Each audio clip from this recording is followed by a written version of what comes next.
Hi and welcome. I'm Dr. D, and this is another Ask Dr. D video. Each month I pull 3 questions from several questions that I receive, and I answer those questions in a video. And so in this video I'm going to be answering 3 questions, which are all great questions because the questions I get are all fabulous. The first question is, one writer writes in, she's a young newlywed and she wants to know how she can encourage more physical intimacy in her marriage. And right now they're living with her in-laws during COVID. So, a great question. The second question is, a person writes in and wants to know how can they encourage their partner to have healthier habits when it comes to their mental health without feeling like they're pushy or negative. And the third question someone writes in, which I find to be a very common complaint, or an issue I should say, is how can they encourage their partner to do more things around the house? How can they encourage their partner to take on more of the domestic responsibility?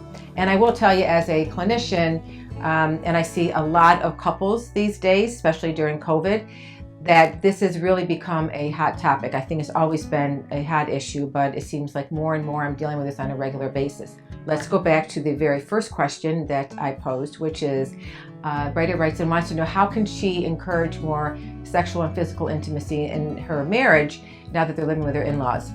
And one of the things I think that we talk about or I suggest is, are there moments that maybe you can get away? Is there an opportunity where maybe on short periods of time, maybe you can get away for the weekend, or you can spend some time alone?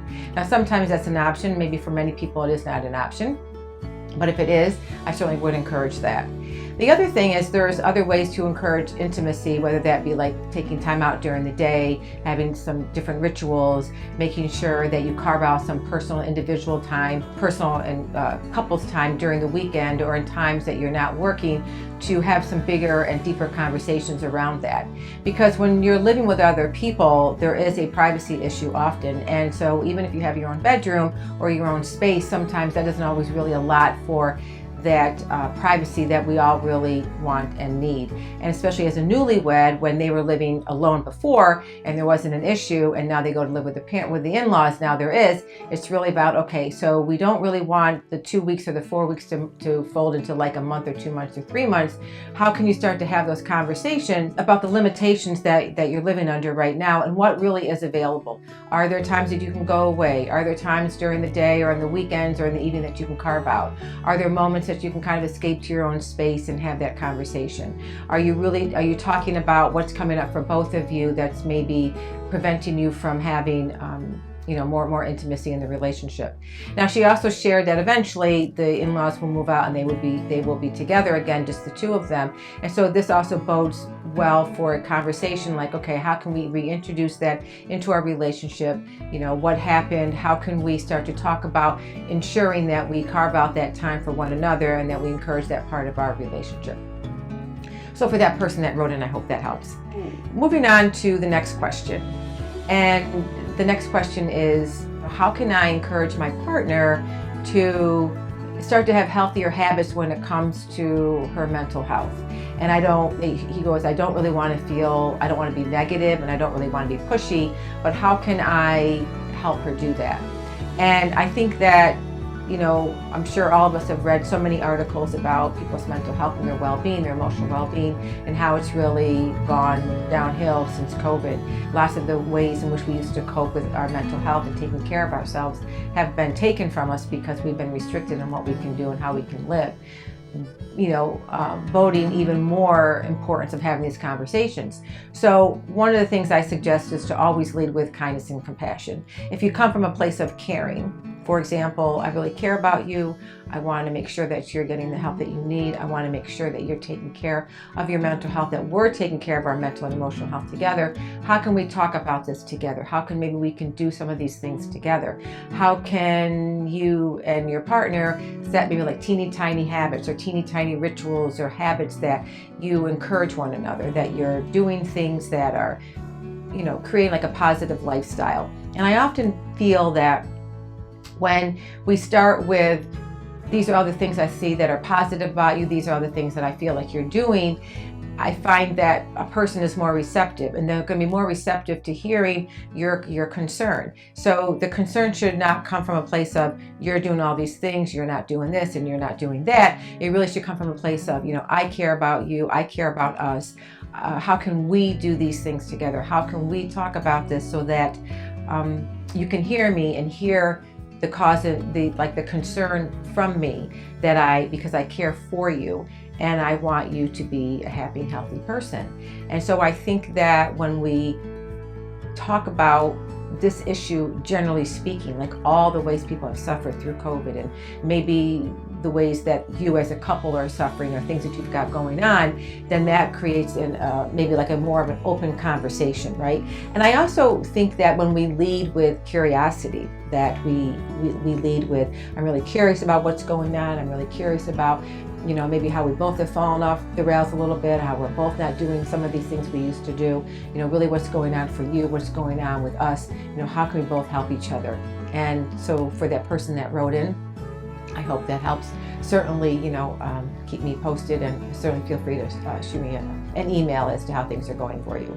The last question, like I said earlier, is quite a hot topic, and I think that it's really prevalent in a lot of couples that I work with, and even people that I know just personally, and even people that I know professionally that are not in my practice or under my care. And what it really comes down to is this person writes in and says, I do a lot of the work around the home. I carry, I feel, I do like a lot of the heavy lifting, they write in, and I feel like I carry the responsibility to get things done. And so how can I encourage my partner? What kind of conversation can I have with my partner so that we're both taking on these responsibilities? And like I said, I think this is a great question. I think that, by and large, not always, generally speaking, I should also say, is that, I think that women have an issue more with this than men do. I feel that women, at least from the people that I see, say that their male partner is not keeping up, and they're not really doing a lot of the things that need to be done, and then the male says, well, he's not really sure what to do, which I think is a very common thing from my perspective. And so I often suggest, well, you can always have like one last meeting, sit down and say, these are all the things that need to be taken care of around the house. These are all things that we need to take care of. What are the things that like you like to do that really come easily for you? What are things that I like to do that really come easily for me? And then whatever's left over, probably, the bathroom, the dishwasher, and vacuuming, who knows what. We can negotiate those differences. Sometimes I'll suggest they make it like a little creative. For example, maybe one week one person does this list of things, the next week the other person does these list of things. Sometimes I might suggest that people put all of the responsibilities on a small piece of paper, and they tear it into like little pieces of paper, and they put it in a box, and they each pull out one thing several times a week, once a day, whatever it is. They think about, okay, how can we run our house more efficiently? Do we have to put something on a spreadsheet? What are things that you like to do? Like I said earlier, what do I like to do?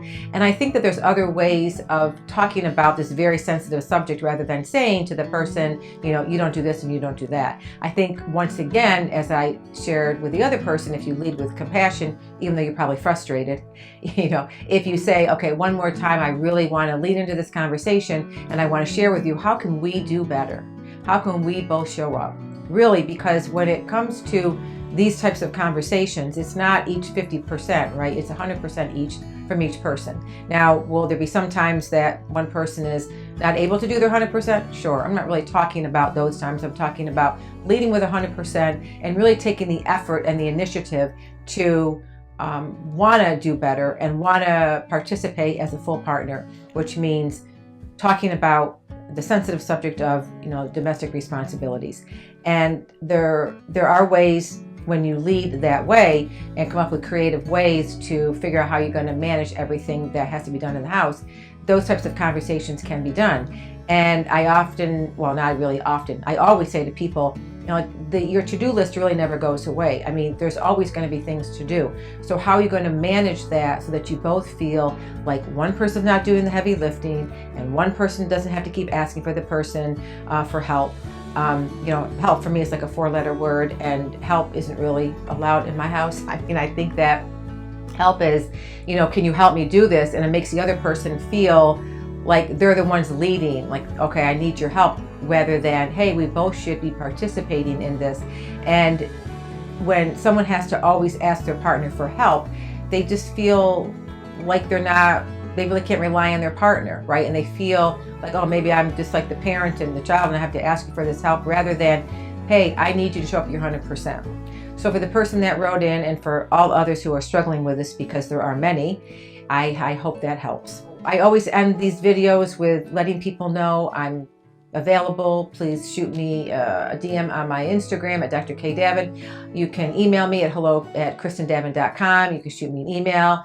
You can, there's lots of ways to reach me. I would love to hear from you. I would love to hear from your questions. For the people that write in, thank you. I'm here to help. And once again, I thank you for watching, and I look forward to seeing you again next month.